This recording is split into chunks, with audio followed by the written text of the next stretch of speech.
Nadagdagan pa ang mga pananim na napinsala dahil sa matinding init ng panahon.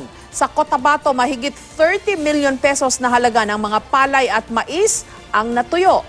Sa Ilocos Norte naman, natuyo na ang mga balon na pinagkukunan ng tubig ng 400 mga preso. May report si Ian Cruz.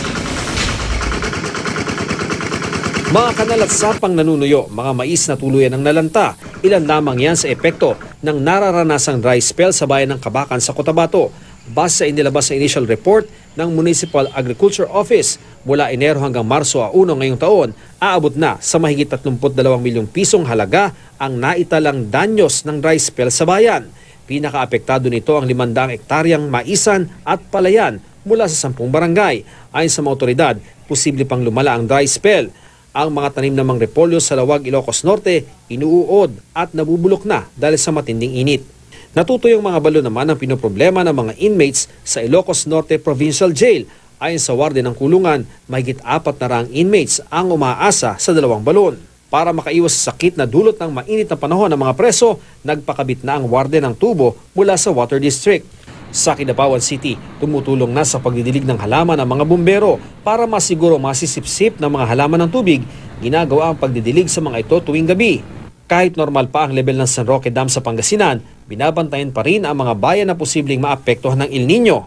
Partikular ang mga lugar kung saan inaayos pa ng National Irrigation Administration ang ilang pasilidad at irigasyon. At habang hinihintay pang maayos sa mga ito, hinihimok ang mga magsasaka na magtanim muna ng mga gulay na hindi matakaw sa tubig. Magsishift sila ng crops nila.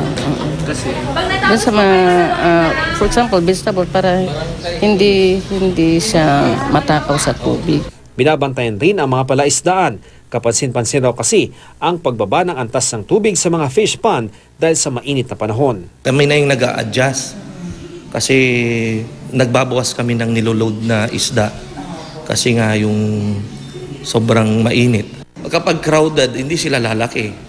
Kasi lalo na kapag yung grower, hindi niya kinonsider yung ganitong panahon. Biyaya naman kung ituring ng mga magsasaka sa Coronadal, South Cotabato ang pagbuhos ng ulan doon kaninang madaling araw.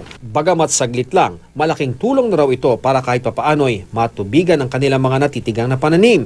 Matapos ng 2 buwan, nakatikim din ng tubig ulan kaninang umaga ang mga pananim sa General Santos City.